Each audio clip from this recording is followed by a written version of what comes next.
Hello everyone, स्वागत है बेटा आप सबका हमारे इस नए लेक्चर में एप्लीकेशन ऑफ डेरिवेटिव के। और बच्चों आपको याद होगा कि हमने क्वेश्चन प्रैक्टिस का सिलसिला अब स्टार्ट कर दिया है और आने वाले कुछ लेक्चर्स एंटायरली क्वेश्चन प्रैक्टिस पर बेस्ड होंगे ताकि आप सारे बच्चों का कॉन्फिडेंस एप्लीकेशन ऑफ डेरिवेटिव पे बहुत ज्यादा एलिवेट हो पाए।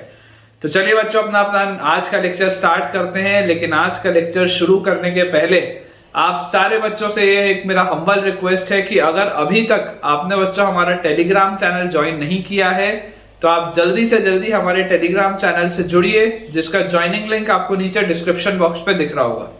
उसे ज्वाइन करने से बच्चों आपको दो एडवांटेज होंगे। फर्स्ट एडवांटेज उसका ये है कि क्योंकि बेटा मैं एक दिन में मल्टीपल लेक्चर्स पोस्ट करता हूं तो कई बार बच्चों का ये फीडबैक आता है कि सर हमारा कोई लेक्चर छूट जाता है या हमें पता ही नहीं चल पाता कि कोई लेक्चर आया भी। तो इस चीज से बचने के लिए आपका टेलीग्राम चैनल है, जहां पर हर दिन जब भी मैं कोई एक वीडियो यूट्यूब पे पोस्ट करता हूं तो मैं ये इंश्योर करता हूं कि मैं उसका एक क्रिएटिव आपके टेलीग्राम चैनल पे भी डालूं, जहां पर आपको पता रहे कि कौन से दिन कितने बजे किस टॉपिक पे एक नया लेक्चर पोस्ट किया गया है, ताकि आप उसे देखें और अपने प्रिपरेशन को बेस्ट पॉसिबल वे में इंश्योर करें।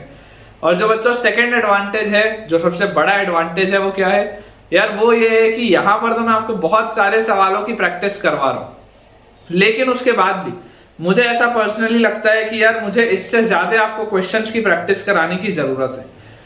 क्योंकि बेटा आप समझिए इस बात को कि मेंस और एडवांस का पेपर बहुत एक ट्रिकी पेपर होता है, एक बहुत डिफिकल्ट पेपर होता है। तो उसमें आप जितनी ज्यादा प्रैक्टिस करेंगे आपके लिए बेटा उतना अच्छा है, ठीक है। तो यहाँ पर तो मैं आपको बहुत सारे सवाल कराऊंगा। अभी भी आप देख सकते हैं कि मैं अलग से प्रैक्टिस क्वेश्चंस पर सेशन ले रहा हूँ, लेकिन आप ये मान के चलिए कि अगर आपको अपना सिलेक्शन इंश्योर करना है तो जो टेलीग्राम चैनल पे मैं आपको एक्स्ट्रा क्वेश्चन शेयर करूंगा, आपको वो भी बनाने हैं ताकि आपकी पढ़ाई बहुत अच्छे तरीके से हो पाए।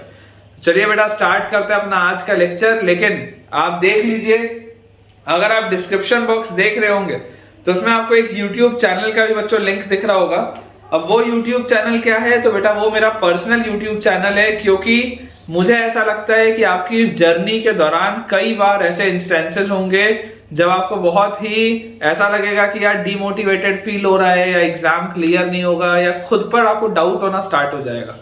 तो वैसी स्थिति में वो चैनल आपके काम आएगा, जिसमें सिर्फ पॉजिटिव कंटेंट होगा, मोटिवेशनल वीडियोस होंगे, ऐसे वीडियोस होंगे जो आपको इंस्पायर करें, आपको चार्ज अप करें और आप अपना प्रिपरेशन बहुत बढ़िया तरीके से कर पाए। तो एक बार आप उस चैनल को भी विजिट करके देखिए। डिस्क्रिप्शन बॉक्स पे आपको उस चैनल का लिंक दिख रहा होगा। और अगर आपका इन सबसे थोड़ा सा भी फायदा हो रहा है, इस वीडियो को जल्दी से लाइक कर दीजिए। देखिए बेटा अपने पास जो क्वेश्चन लिखा हुआ है आज के लेक्चर का, जो बेटा फर्स्ट क्वेश्चन है अपने पास, आसान सा सवाल है। क्वेश्चन अपने पास दिया है, let y equal to fx, let y equal to fx be drawn with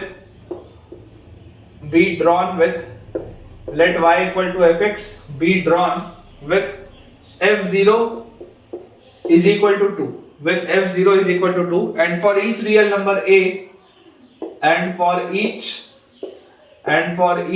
real number a at the line tangent to and for each real number a at the line tangent to y equal to fx, at the line tangent to y equal to fx at a comma fa, at the line tangent to y equal to fx at the point a comma fa has x intercept a minus 2। x intercept आ जाता है a minus 2। if fx is of the form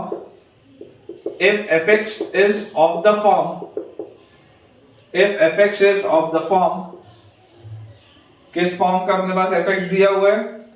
k into e raised to the power px,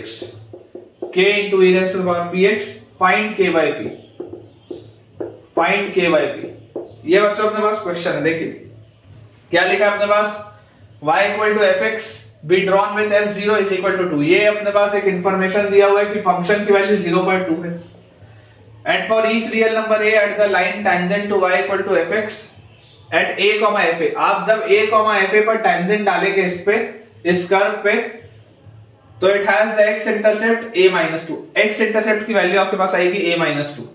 if fx is of the form k into e raised to the power px, तो देखिए आपके पास fx क्या दिया हुआ है, सबसे पहले यहां पर लिख लीजिए fx हमको दिया हुआ है fx is k into e raised to the power px, ये दिया हुआ है fx। अब यार आपको यहां पर बच्चों बोला जा रहा है कि आप इस पर एक टेंजेंट डालिए। मान लीजिए ये आपके पास कर्व है, आपने इस पर एक टेंजेंट डाला, कौन से पॉइंट पे a, fa पे। तो देखो जैसे आप यहाँ पर a रखोगे, a रखते ही आपको fa का वैल्यू क्या मिलेगा, a रखते ही आपके पास fa का वैल्यू आएगा k into e raised to the power p। x की जगह अगर आप a रखेंगे तो आपके पास fa का वैल्यू आ जाएगा k into e raised to the power p। ये चीज आ गई अपने पास। ये आता है a, fa। ये हमने इसमें टेंजेंट डाला a, fa पे, इस कर्व पे y इक्वल टू fx पे, fx वाला आपके पास कर्व है।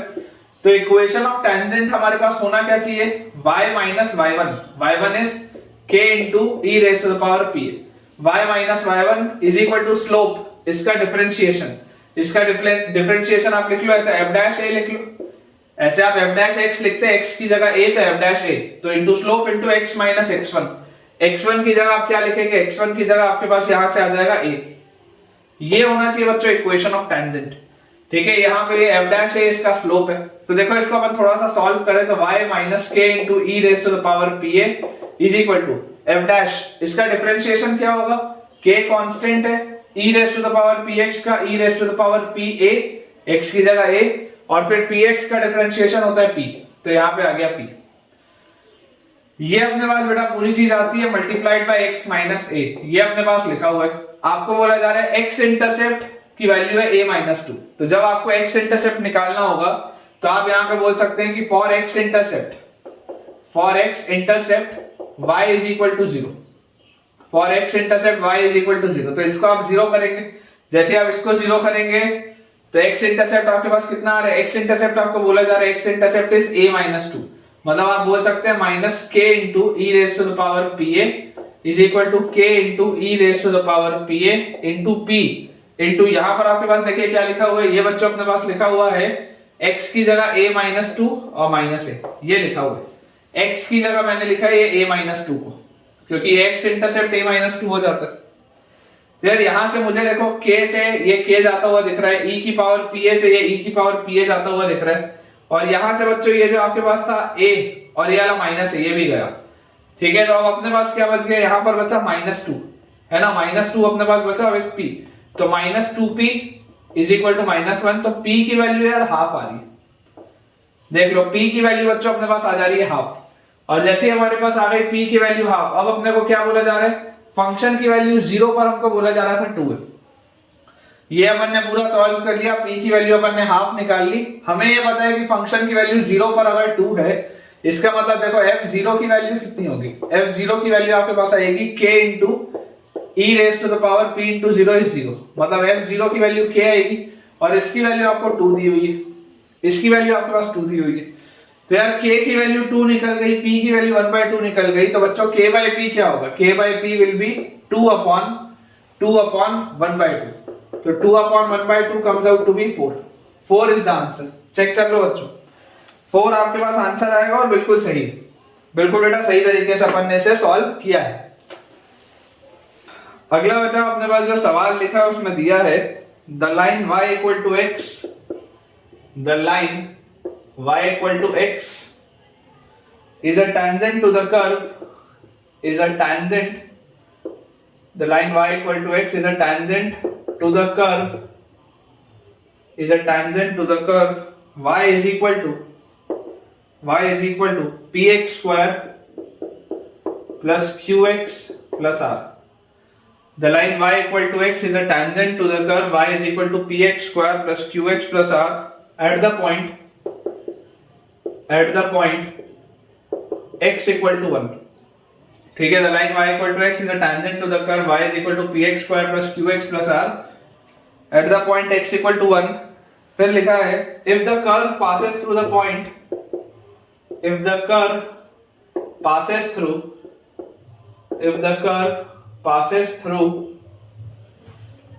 the point minus 1 comma 0, if the curve passes through the point minus 1 comma 0, find the value of find the value of p plus r by q, find the value of p plus r by Q.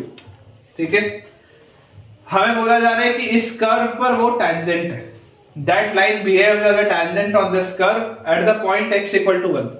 तो सबसे पहले बच्चों हम ये देखिए कि अगर आप x इक्वल टू 1 रख रहे हैं तो यार x इक्वल टू 1 अगर आप रखेंगे, देखिए ये आपके पास एक px square plus qx plus r is a quadratic, ये आपके पास एक पैराबोलिक कर्व है, और इस पैराबोलिक कर्व में यहां पर कहीं पर आपके पास ये टेंजेंट का लाइन है इस तरीके से।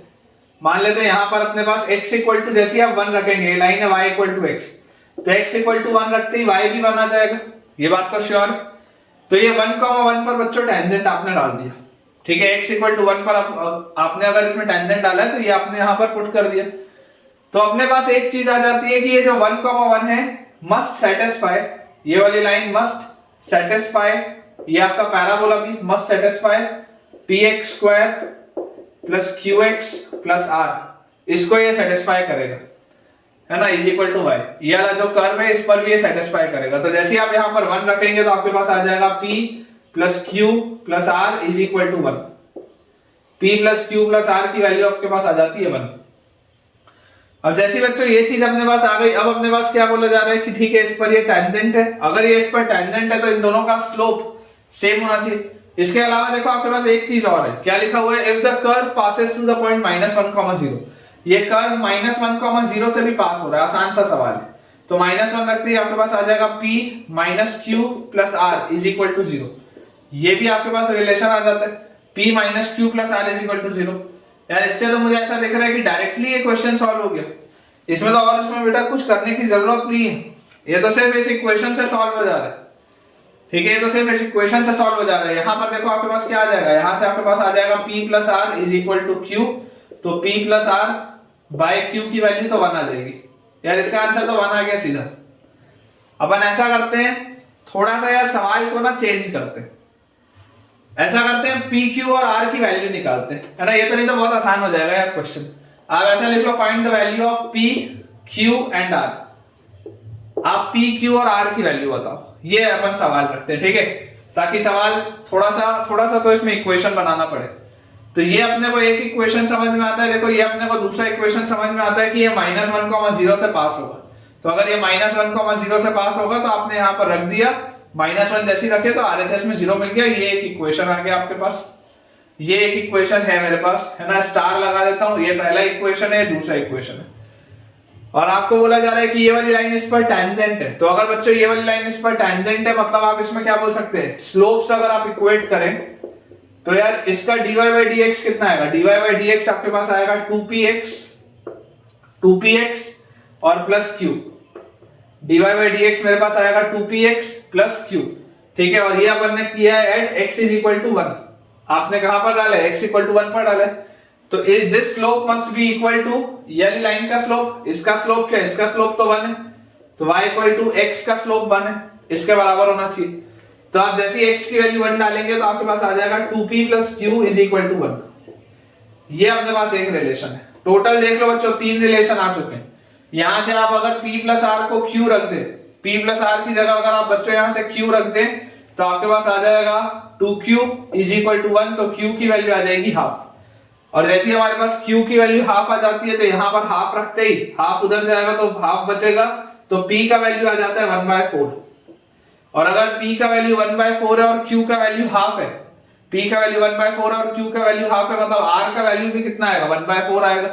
तभी तो ये 1/4 और 1/4 हाफ और हाफ मिलके 1 बनाएंगे।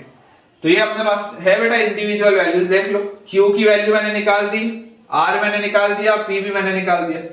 और जो आपसे पूछा भी गया था, हालांकि वो इस इक्वेशन से डायरेक्टली हो गया था कि p plus r by q, तो देख लो आप p प्लस r कितना है, p प्लस r अगर आप करोगे तो p plus r will be half और q भी हाफ है, तो आंसर 1 आ जाता। आसान सा सवाल है, सिंपल बच्चों इक्वेशन से। बेसिकली इन क्वेश्चंस का पर्पस समझना है, इन क्वेश्चंस का पर्पस क्या है कि आप एक तो थोड़ा सा कॉन्फिडेंस फील करें इस चैप्टर में, और जो दूसरा बेटा पर्पस है वो क्या है, दूसरा पर्पस ये है कि आपकी थोड़ी प्रैक्टिस हो जाए, आपके कंसेप्ट्स एकदम क्लियर हो जाए और एक रिवीजन हो जाए, क्योंकि ये सारी चीजें हम ऑलरेडी पढ़ चुके हैं। नेक्स्ट अपने पास बच्चों इसमें सवाल लिखा हुआ है, if the curves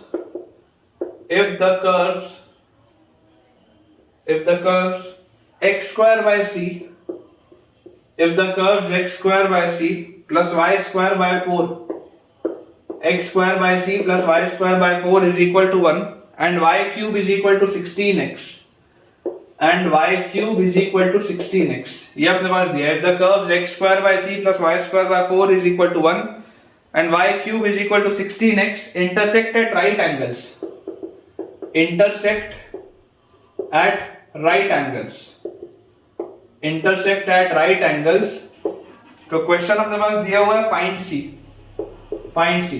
बेसिकली बच्चों देखो ये angle between the two curves का सवाल है. मैंने आपको पढ़ाया angle between the two curves, उसमें ऑर्थोगोनल इंटरसेक्शन बच्चों जो मैंने आपको बताया था कि बेसिकली उसका हमारे पास क्वेश्चन दिया हुआ है कि हमारे पास ये जो दो कर्व्स हैं, ये दोनों कर्व्स में अगर बोला जा रहा है कि इनका इंटरसेक्शन होता है ऑर्थोगोनल, मतलब राइट एंगल पर, तो यहां से देखो कंडीशन क्या होती है. सबसे पहले तो आप बोलते हो let the point of intersection, जो भी इसका पॉइंट ऑफ इंटरसेक्शन होगा, let the point of intersection be x1 y1. आप क्या बोल सकते हैं, पॉइंट ऑफ इंटरसेक्शन को x1 y1 बोल सकते हैं. इसका मतलब x1 y1 अगर इसको सेटिस्फाई करेगा तो x1 का square by c plus y1 का square by 4 is equal to 1 आ जाता है एंड y1 का cube is equal to 16x1 आ जाता है. ये अपने पास आ गया रिलेशन सबसे पहले तो x1 y1 में. उसके बाद हमें देखो क्या पता है, अगर आपको यहां पर बेटा बोला जा रहा है कि एंगल ऑफ इंटरसेक्शन जो है दैट इज 90 डिग्री, तो एंगल ऑफ इंटरसेक्शन 90 डिग्री मतलब याद करो क्या होता था, अगर theta is the angle of intersection तो tan थीटा होता था mod of m1 minus m2 upon 1 plus m1 m2. और आपको यहां पर बोला जा रहा है राइट एंगल पे हो रहा है, मतलब कि m1 m2 की वैल्यू आएगी -1, मतलब कि इनका जो स्लोप होगा, स्लोप्स का प्रोडक्ट बेसिकली -1 आएगा. इनके बच्चों जो स्लोप्स होंगे बेसिकली स्लोप्स का प्रोडक्ट विल बी -1. तो देखो यहां से अगर आप इसको डिफरेंशिएट करते हो, आपका ये जो फर्स्ट वाला कर्व है ना, फर्स्ट वाला curve is x square by c plus y square by 4 is equal to 1. ये फर्स्ट वाले कर्व का अगर बेटा आप यहां पर डिफरेंशिएशन करें, स्लोप निकालें, तो देखिए आपके पास क्या आ जाएगा 2x बाय c और प्लस y स्क्वायर में 2y बाय 4 और y का dy बाय dx और 1 तो कांस्टेंट है, उसका डिफरेंशिएशन खत्म हो जाएगा. ये 2 से वाला 2 कैंसिल आउट हो जाएगा, कॉमन लेके आप हटा सकते हैं. तो यार यहां से हमारे पास आ जाता है y by 4 into dy by dx, y by 4 into dy by dx is equal to minus x by c. y by 4 into dy by dx is equal to minus x by c. और ये y by 4 को भी आप यहां से अगर उठाएं तो आप यहां पर लेके जा सकते हैं 4 बाय y. तो अपने पास देखो dy बाय dx की वैल्यू क्या आ जाती है, स्लोप की वैल्यू. अगर मैं आपको बोलूं स्लोप एट x1 y1 आपको निकालना है, तो आपके पास जो स्लोप आएगा विच इज m1, ये जो स्लोप आएगा विच इज m1, तो यार यहां से अपने पास m1 की वैल्यू आ जाती है कितनी, -4x बाय cy, और x की जगह x1 और y की जगह y1, -4x1 बाय cy1. वैसे अगर हम बात करें दूसरे वाले की, इधर अगर हम बात करें तो देखिए आपके पास सेकंड वाला कर्व है y cube is equal to 16x. Differentiate अगर करेंगे तो 3y स्क्वायर और y का dy by dx is equal to 16 आ जाएगा मेरे पास. तो यार dy बाय dx की वैल्यू क्या आ गई, dy बाय dx की वैल्यू आ गई 16 बाय 3y स्क्वायर.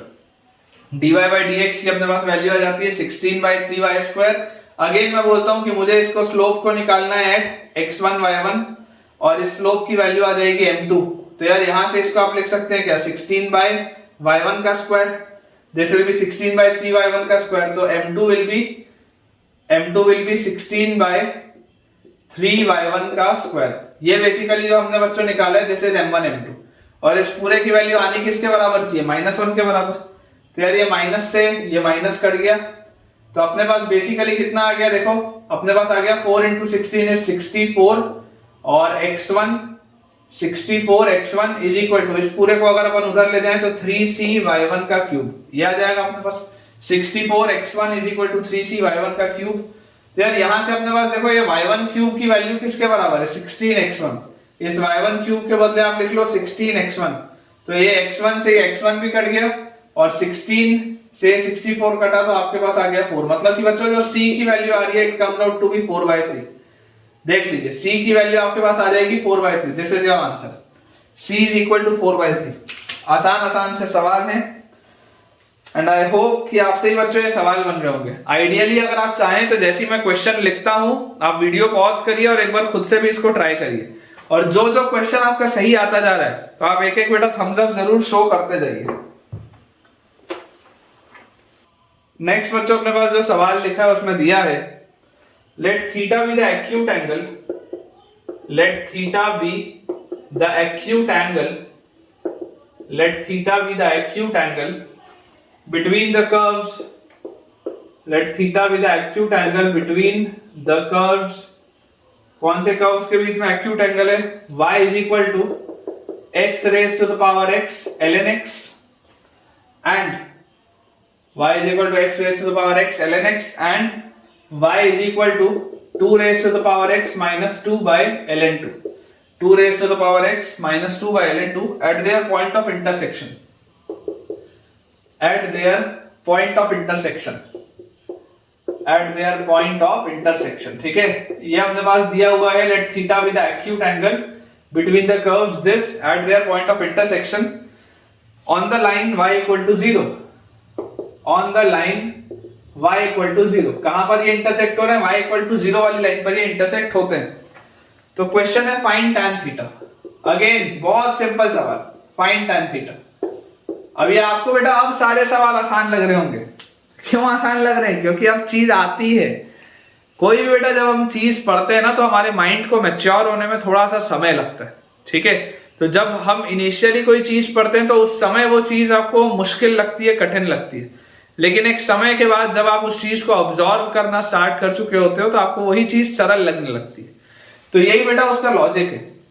जैसे अभी आपको ये चैप्टर अब आसान लग रहा होगा क्योंकि ऑलमोस्ट 20 लेक्चर से हम ये पढ़ रहे हैं, लेकिन हाँ जब शुरू में मैं आपको करा रहा था तब थोड़ी तकलीफ आती थी।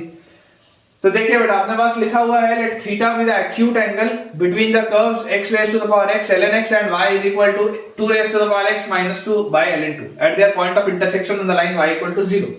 मतलब कि आप देख सकते हैं कि इनका इंटरसेक्शन पॉइंट क्या है। Point of intersection is, point of intersection कौन सी लाइन में? पॉइंट ऑफ इंटरसेक्शन बच्चों आपके पास है y इक्वल टू 0 पे। y इक्वल टू 0 मतलब क्या होता है? y इक्वल टू 0 मतलब तो x एक्सिस होता है। तो पॉइंट ऑफ इंटरसेक्शन का जो भी कोऑर्डिनेट होगा, क्योंकि वो x एक्सिस पे है तो आप उसको x1, 0 बोल सकते हो।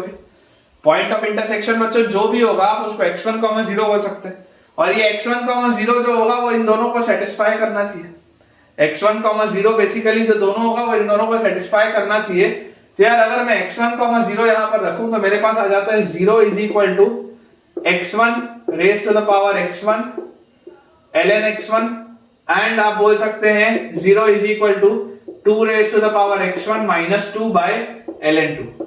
तो अगर आप इसको बेटा इसके साथ जब सॉल्व करोगे 0 के साथ तो ये ln 2 तो खत्म हो गया, 2 उधर चला गया, x1 की वैल्यू देखो 1 आ रही। आप जैसे ही इसको सॉल्व करेंगे x1 की वैल्यू आपके पास आ जाएगी 1, और अगर x1 की वैल्यू 1 आएगी तो यहां से भी आप देख सकते हैं ln 1 0 हो जाएगा, तो बेसिकली आ जाएगा सब सही। तो हमारे पास देखो पॉइंट ऑफ इंटरसेक्शन क्या आ गया? पॉइंट ऑफ इंटरसेक्शन आ गया अपने पास 1, 0। जैसे ही आप x1 की जगह 1 रखेंगे point of intersection comes out to be 1, 0। अब अगर बेटा 1, 0 हमारे पास आ रहा है पॉइंट ऑफ इंटरसेक्शन, तो इसका मतलब क्या? If 1, 0 is the point of intersection, तो बेटा आपको ये बोला जा रहा है कि आपको इसमें एक्यूट एंगल बताना है, तो आप सबसे पहले इन्हें डिफरेंशिएट करके इनके स्लोप्स निकालिए। जैसे अगर मैं पहला वाला जो कर्व है इसको अगर डिफरेंशिएट करूंगा तो मेरे पास देखो क्या आ जाएगा, ये जो लिखा हुआ है x raise to the power x। अब x raise to the power x का मान लो अगर आपको याद नहीं है तो आप इसको ऐसा लिख लो, y इज इक्वल टू, आप बच्चों इसको लिख लो e raise to the power x ln x, और मल्टीप्लाइड बाय ln x आगे लिखा हुआ है। ये जो x की पावर x था, इस x की पावर x को मैंने लिख दिया e की पावर x ln x, क्योंकि x घूम के ऊपर आएगा, e और ln बैलेंस होगा, तो ये x की पावर x से लिखा है और उसके साथ ln x as it is है।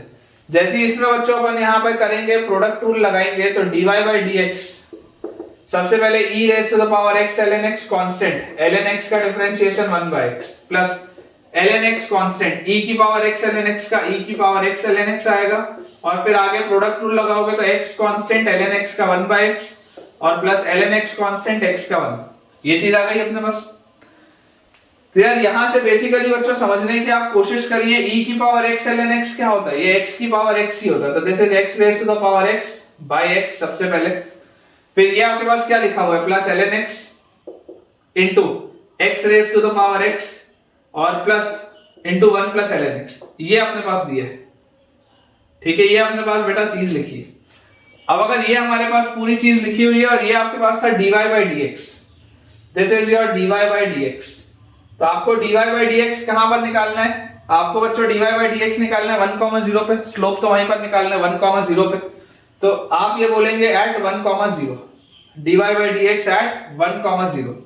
तो यार 1,0 जैसे आप रखोगे, यहां पर 1 रखोगे तो ये पूरी चीज 1, फिर यहां पर 1 रखोगे तो ln1 0 हो जाएगा, ये पूरा खत्म हो जाएगा। तो यार आपके पास m1 की वैल्यू तो क्या आ गई, 1 आ गई, एक लाइन का स्लोप तो आ गया 1। अब हम देखते हैं सेकंड कर्व पे, कर्व C2 पे। कर्व C2 हमारे पास ये लिखा हुआ है, इसको अगर बच्चों में डिफरेंशिएट करूं तो डिफरेंशिएट करने पर देखो क्या आ जाएगा, 2 की पावर x का डिफरेंशिएशन क्या होता है, 2 की पावर x का, a की पावर x का होता है a की पावर x ln a। देखो अगर किसी को भी याद ना हो बेटा तो बहुत सिंपल सी बात है, कैसे आप लिख सकते हैं, आप इसको ऐसे लिख लीजिए y इज इक्वल टू 2 की पावर x, तो 2 की पावर x बाय ln2 आपके पास लिखा हुआ है, तो आप 2 की पावर x को लिख लीजिए e raise to the power x ln2, ऐसा लिख सकते हैं, और बाय ln2 लिखा हुआ है और -2 बाय ln2, ऐसा आपके पास बेसिकली ये लिखा हुआ है। ये जो 2 की पावर x था, अगर आपको याद ना हो उसका डिफरेंशिएशन, तो आप ऐसे लिख सकते हैं e की पावर x ln2। देखो x घूम के ऊपर आ जाएगा तो 2 की पावर x आ जाएगा वापस से। अगर आप इसको डिफरेंशिएट करेंगे तो dy by dx मेरे पास कितना आएगा, ये 1 by ln2 तो कांस्टेंट है, इसको बाहर रहने दो, e की पावर x ln2 का e की power x ln2 as it is आएगा। फिर अंदर जैसे आप एंटर करेंगे तो x ln2 में डिफरेंशिएशन आपके पास निकल के आएगा ln2, ये अपने पास आएगा। ये ln2 से ये ln2 खत्म हो गया और ये पूरा कांस्टेंट टर्म था, ये भी बेकार हो गया। तो यहां से आपके पास देखो क्या चीज आ जाती है बेटा, यहां से आपके पास आ जाती है dy by dx is equal to e raise to the power x ln2। ठीक है, या इसको आप लिख सकते हैं 2 की पावर x। बेसिकली देखो इसका भी डिफरेंशिएशन मैंने आपको डायरेक्टली क्या बोला था, a की पावर x का मैंने आपको डिफरेंशिएशन बोला था a की पावर x ln a। तो यहां पर आप इसको अगर डिफरेंशिएट करते तो 2 की पावर x ln2 लिखते, ln2 से ये ln2 कट जाता, तो ये अपने पास चीज आ जाती है। ठीक है क्या, अब जैसी बेटा ये चीज हमने लिख ली, तो यार यहां से देखो आपको यहां पर ये किस पे बोला जा रहा है, at x is equal to कितना, x is equal to x, y है ना, तो 1,0 पे आपको देखना है। ठीक है, स्लोप आप निकाल रहे हैं 1,0 पे, तो आपके पास m2 जो आएगा स्लोप, जैसे आप यहां 1 रखेंगे तो slope m2 will be 2, m1 की वैल्यू 1 आ गई, m2 की वैल्यू 2 आ गई। अब tan थीटा जो होता है, tan थीटा बच्चों जो एक्यूट एंगल आएगा tan theta will be mod of m1 minus m2 upon 1 plus m1 m2, दोनों का प्रोडक्ट मतलब 2। तो यार यहां से आपके पास कितना आ जाता है, 1/3 आता है। tan थीटा की बच्चों वैल्यू अपने पास आ जाएगी 1/3, अगेन बिल्कुल सही। चलिए अगला देखते हैं। नेक्स्ट बेटा अपने पास इसमें लिखा हुआ है, if the curves x square is equal to 9a into 9 minus y. If the curves x square is equal to 9a into 9 minus y and x square is equal to a into y plus 1, a into y plus 1 intersect orthogonally,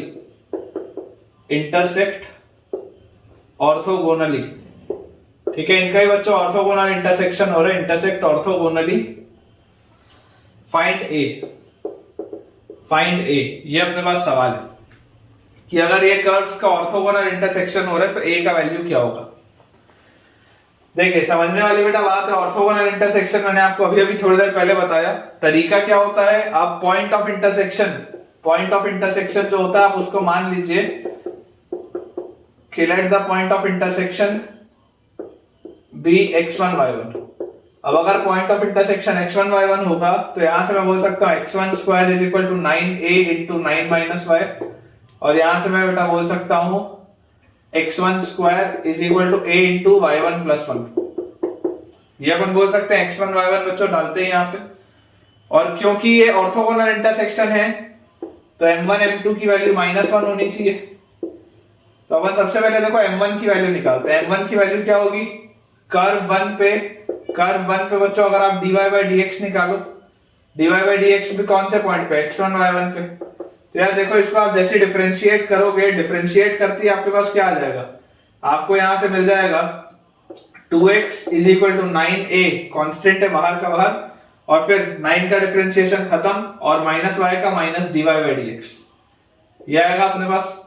तो यहां से dy by dx की value कितनी आ जाएगी, dy by dx comes out to be minus 2x1 by 9a। ठीक है, ये आपने x1 y1 पे निकाल लिया, तो this is your slope m1। Similarly अगर हम m2 पर देखें तो m2 वाला जो स्लोप होगा that will be dy by dx at x2 y2। C2 वाले कर्व के लिए तो यार इसको डिफरेंशिएट करेंगे तो यहां से आ जाएगा 2x is equal to a constant है, y का डिफरेंशिएशन dy बाई dx और x, और ये 1 जो है 1 का डिफरेंशिएशन तो खत्म। तो यार यहां से अपने पास देखो क्या आ जाता है, यहां से अपने पास आ जाता है बच्चों dy by dx is equal to minus 2x1 by a। ठीक है ना, x1 y1 पे आप जैसे इसमें डालेंगे तो minus 2x1 by a, this is your slope m2। Clearly बच्चों मुझे एक बात पता है कि m1 m2 की वैल्यू क्या है, m1 m2 की वैल्यू है -1। तो m1 m2 मतलब कि मैं यहां से बोल सकता हूं -2x1 बाय 9a m1 है, m2 कितना है -2x1 बाय a, इसकी वैल्यू है -1, माइनस से माइनस कट गया तो यहां से आ जाता है -4x1 का square is equal to 9a square. ये अपने पास यार चीज आ गई, -4x1 का square is equal to 9a square. और अगर अपन ध्यान से बेटा सोच के देखें इसको तो यार अपने को एक बात पता है कि यार अपन x1 को y1 के टर्म्स में लिख सकते हैं, मतलब ये x1 स्क्वायर को आप a के टर्म्स में पूरा का पूरा लिख सकते हो। कैसे लिखोगे, देखो अगर आप बच्चों यहां से ध्यान से देखो, आप ऐसा करो, ये वाले दो रिलेशन में देखो, यहां से आप क्या बोल सकते हो x1 square by a minus 1 is equal to y1, ये रिलेशन आप बोल सकते हो यहां से, और इसमें आप इसको पुट कर दो तो फाइनली देखो x1 स्क्वायर की वैल्यू कितनी आएगी, x1 स्क्वायर की वैल्यू तो यहां से अपने पास आ जाएगा -4 into x1 square. x1 square की अगर आप वैल्यू देखेंगे तो x1 स्क्वायर की वैल्यू आप यहां से अगर लिखें और पूरे को a के टर्म्स में अपन लिखने की बेटा कोशिश करें, इसको पहले मैं यहां पर सॉल्व कर लेता हूं। यहां से मेरे पास आ जाएगा x1 square is equal to 9a into 9 minus y, 9 minus y1, तो 9 और माइनस y1, ये पूरे माइनस करेंगे तो x1 स्क्वायर बाय a और +1, ये अपने पास आ जाएगा।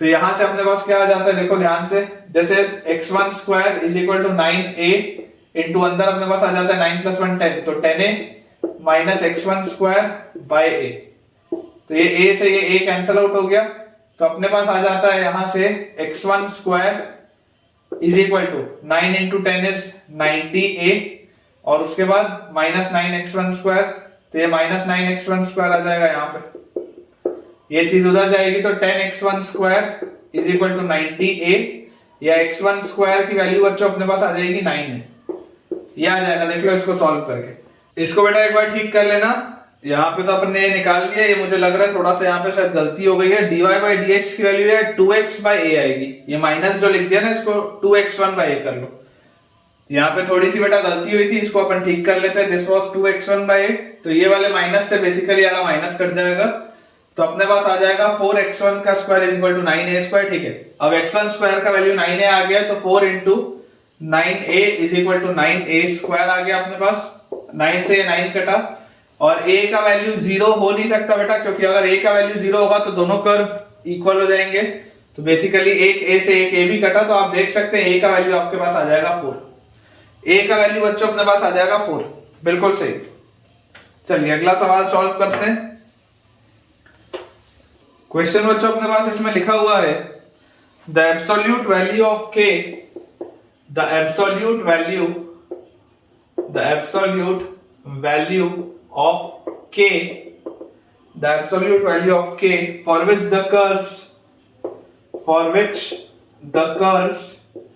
the absolute value of k for which the curves x cube plus kxy square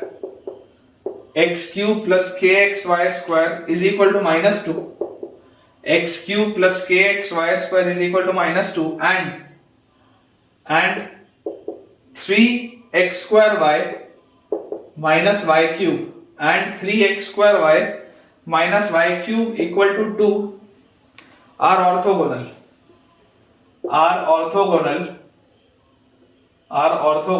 is dash, ये सवाल है। the absolute value of k for which these two curves are orthogonal. Again approach बच्चों बिल्कुल सेम रहेगा. क्या हम इसमें करने वाले हैं, तो हम इसमें बोलेंगे कि यार let the point of intersection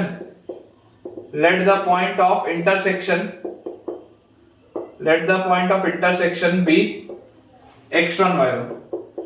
और अगर point of intersection x1 y1 अपने पास होगा तो अपने पास आ जाएगा x1 cube plus kx1 into y1 का स्क्वायर इज इक्वल टू -2 पहला रिलेशन, और दूसरा रिलेशन आ जाएगा 3x1 का स्क्वायर इंटू y1 और माइनस y1 का क्यूब इज इक्वल टू 2. ये अपने पास आ गए क्या दो रिलेशंस. और जैसे ही बच्चों ये दो रिलेशंस अपने पास आ गए, अब बोला जा रहा है कि यार ये ऑर्थोगोनल है. ऑर्थोगोनल है मतलब कि m1 m2 की वैल्यू -1 होनी चाहिए. ऑर्थोगोनल इंप्लाइज m1 m2 की वैल्यू अपने पास आनी चाहिए -1.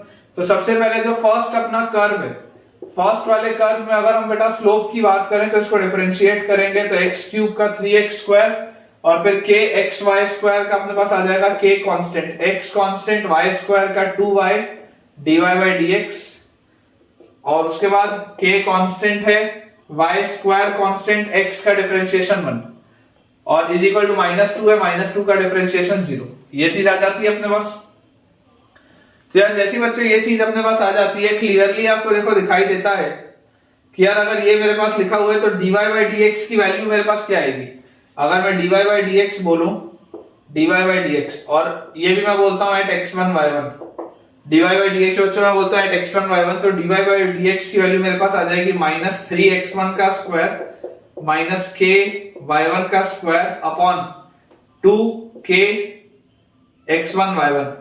यही आएगा अपने पास dy by dx. ठीक है. सिमिलरली ये तो अपने पास आ गया स्लोप m1.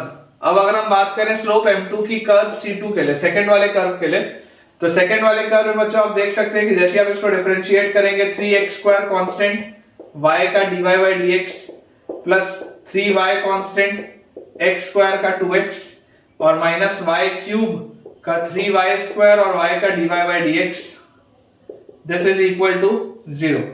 तो यार यहां से बच्चों मुझे दिखाई देता है कि इस पूरे में देखो 3 का फैक्टर तो कॉमन है, तो 3 के फैक्टर को तो हटा दो.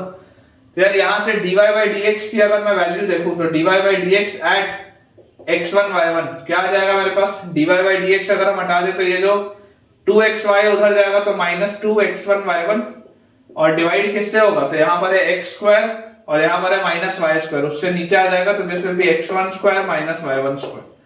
ये चीज आती है यार अपने पास. This is your slope m2. हमें बेटा बोला जा रहा है कि m1 m2 की वैल्यू -1 है, तो क्योंकि m1 m2 की वैल्यू -1 है, इसका मतलब इन दोनों का प्रोडक्ट, तो अपने पास आ जाएगा -3x1 square minus k y1 square upon 2k x1 y1 into m2 मतलब अपने पास आ जाएगा -2x1 y1 अपॉन x1 square minus y1 square is equal to -1.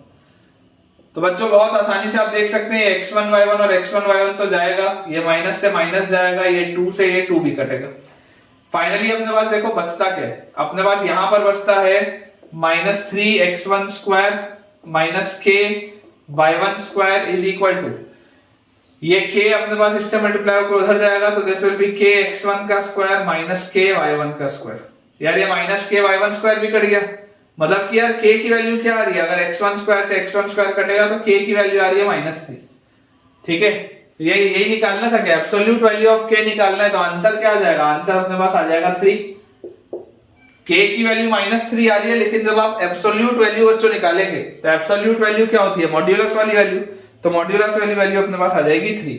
बिल्कुल सही. तो ये बेटा अपन ने देखिए बहुत सारे सवाल देख लिए, ये टेंजेंट नॉर्मल के कांसेप्ट के सवाल थे.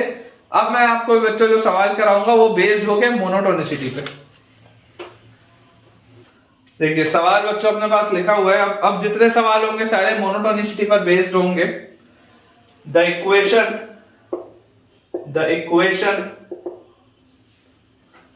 sin x plus x cos x, the equation sin x plus x cos x is equal to 0 has at least one root in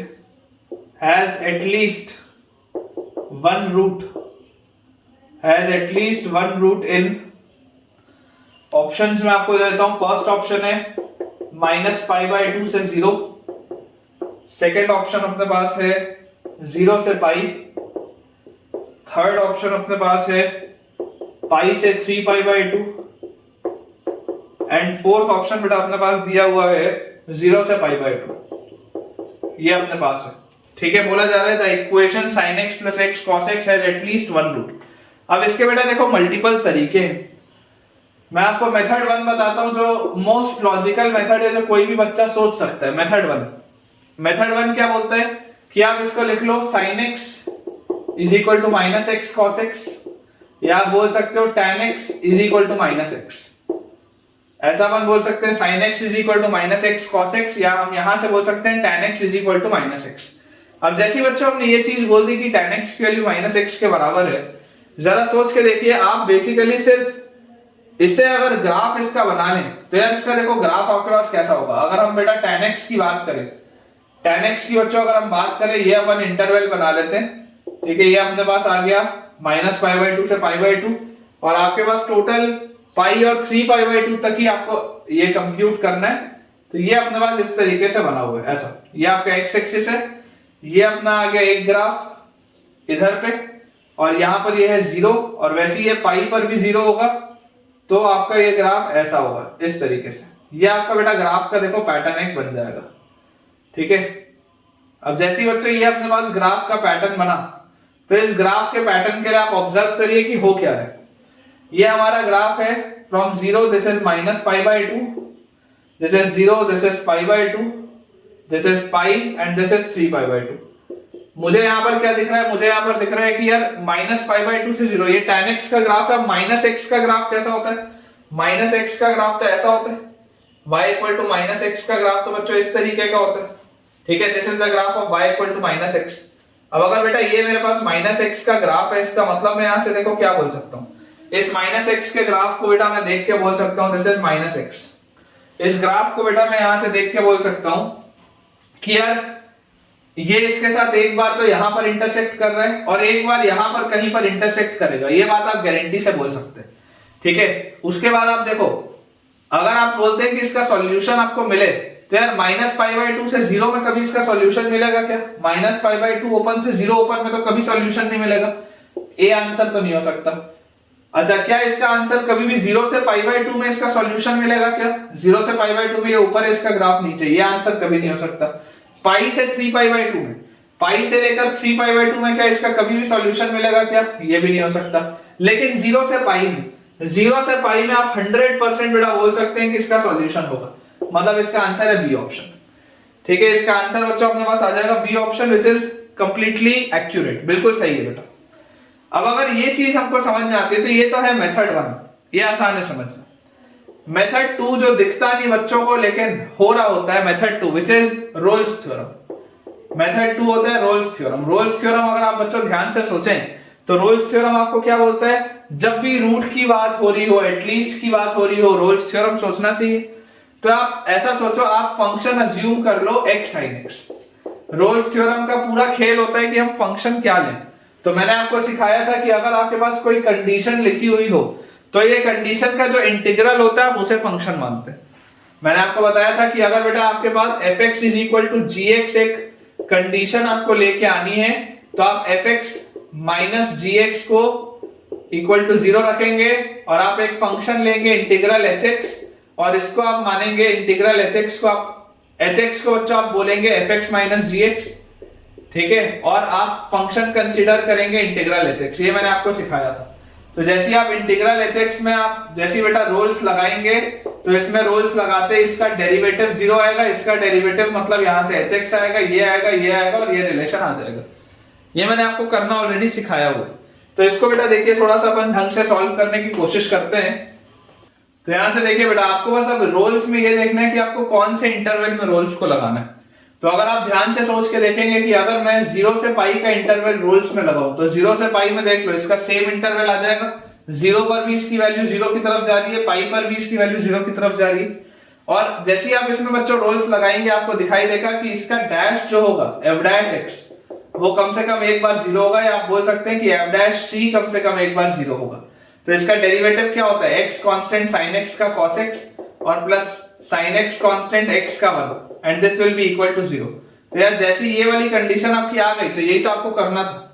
तो इसका ये बेटा अगर 0 हो रहा है तो ये 0 कब हो रहा है? ये 0 हो रहा है for some c, for some c। ये पूरी चीज 0 हो रही है फॉर c बिलोंगिंग टू 0 से पाई। तो अगर 0 से पाई में बच्चों ये 0 हो रहा है मतलब कि कोई एक ऐसा एटलीस्ट रूट होगा इस इंटरवल में 0 से पाई में, तो यहां से भी आप इसको निकाल सकते हैं। दोनों ही मेथड से इसे बेटा सॉल्व करना पॉसिबल है। नेक्स्ट अपने पास बच्चों सवाल लिखा है the difference between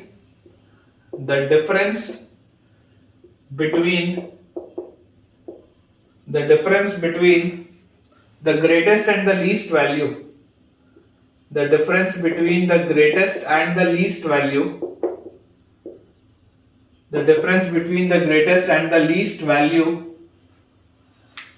of the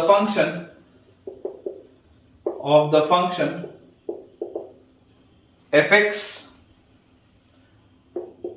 is equal to sin 2x minus x, fx is equal to sin 2x minus x on close bracket minus pi by 2 से pi by 2, on close bracket minus pi by 2 से pi by 2। ठीक है, इसके option जो बच्चों मैं आपको दे देता हूं।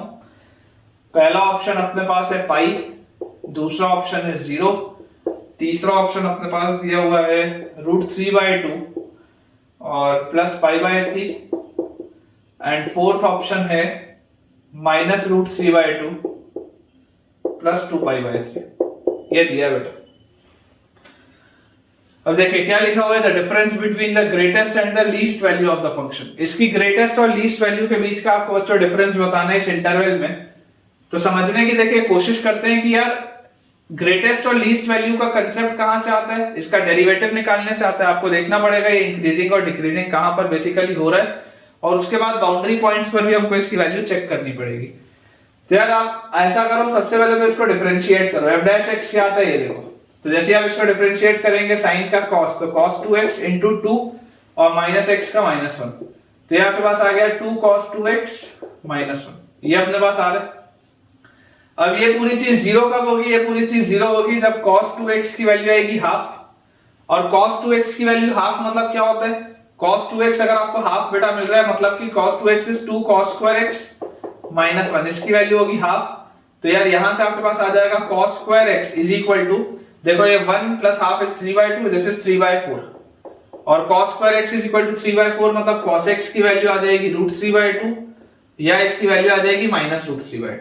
ये अपने पास आता है सॉल्व होके कि cos x will be either √3/2 और -√3/2। अब आप सबसे पहले बच्चों cos x का ग्राफ देख लीजिए कि इस इंटरवल में ये कब कब हो रहा है। तो cos x का अगर मैं ग्राफ देखूं तो यार ये बेटा cos x का ग्राफ है, this is the graph of cos x। ये 0 है, ये π/2 है, ये -π/2 है। ठीक है, तो यार मुझे एक चीज दिखती है कि -π/2 से लेकर π/2 तक ये कभी भी नेगेटिव तो हो ही नहीं सकता। इसकी वैल्यू √3/2 दो बार आएगी, इसकी वैल्यू √3/2 दो बार आएगी। और cos की वैल्यू √3/2 कब होती है? 30 डिग्री पे। cos 30 होता है √3/2 मतलब दिस विल बी π/6 या -π/6। ठीक है, तो यार यहां से आपके पास क्रिटिकल पॉइंट आ जाता है x = π/6 या -π/6। तो हमें बेसिकली क्या करना है, हमें जो चेक पॉइंट्स हैं, हमारे बच्चों जो चेक पॉइंट्स हैं जहां जहां पर हमको चेक करना है वो आपको चेक करना जरूरी है। सबसे पहले तो -π/2 पे बाउंड्री पे, उसके बाद -π/6 पे, उसके बाद π/6 पे और उसके बाद π/2 पे। ये 4 पॉइंट्स पे आपको इसका चेक करना जरूरी है। तो बेटा इस फंक्शन को अब आप ध्यान से देखो कि ये फंक्शन क्या क्या वैल्यूज ले रहा है। जैसे ही आप यहां पर -π/2 रखेंगे, -π/2 रखते ही ये जो पूरी चीज है ये 0 और -π/2 रखते ही इसकी वैल्यू आएगी π/2। ठीक है, फंक्शन की वैल्यू आएगी π/2, -π/2 रखते ही इसकी वैल्यू आएगी π/2।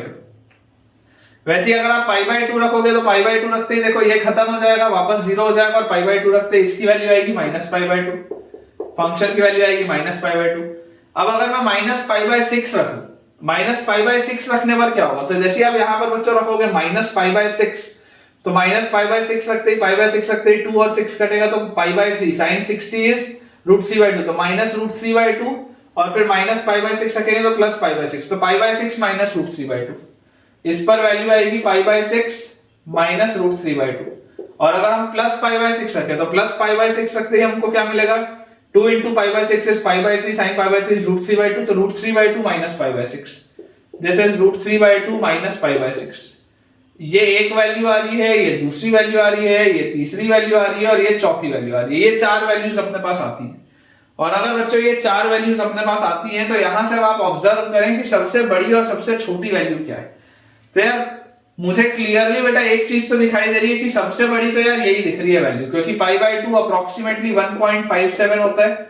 अब अगर आप पाई बाय 6 की बात करें तो ये 1.57 को भी अगर मान लो मैं इससे डिवाइड कर दूं, किससे, 3 से, इसको अगर आप 3 से डिवाइड करोगे तो ये 0.5 के आसपास आ जाएगा और रूट 3 होता है 1.7 को आप अगर 2 से डिवाइड करोगे तो 0.85 के आसपास आएगा।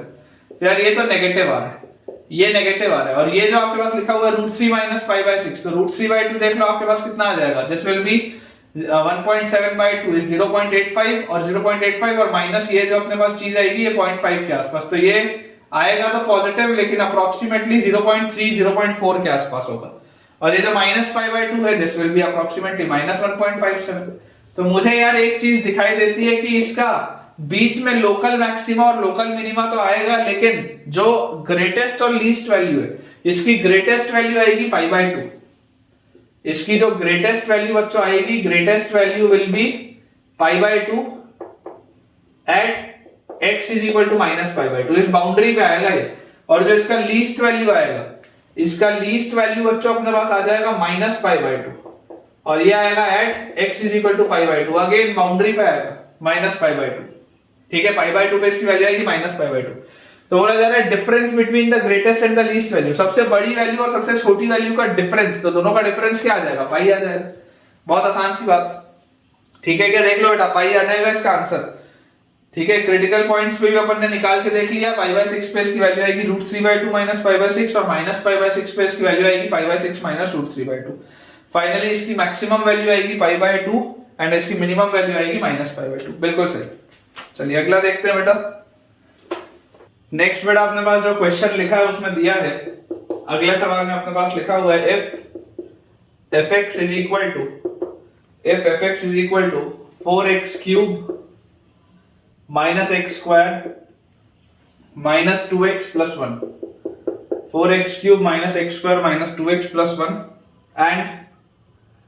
and gx is equal to minimum of